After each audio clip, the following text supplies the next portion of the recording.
Football বিশ্বের নতুন রাজা স্পেন রোমাঞ্চকর এক ফাইনালে আর্জেন্টিনাকে হারিয়ে ইতিহাস গড়েছে লা রোজারা। দীর্ঘ লড়াইয়ের পর শেষ পর্যন্ত শিরোপা জিতে বিশ্বজুড়ে উল্লাসে মেতেছেন স্প্যানিশ সমর্থকরা। ম্যাচের শুরু থেকে আক্রমণাত্মক ফুটবল খেলতে থাকে স্পেন।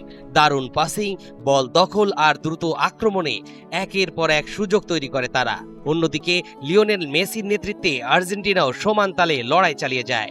তবে গুরুত্বপূর্ণ মুহূর্তে স্পেনের রক্ষণভাগ ছিল দুর্ভেদ্য। অবশেষে কাপের ভাগ্য নির্ধারণী গোলটি করেই বসে স্পেন।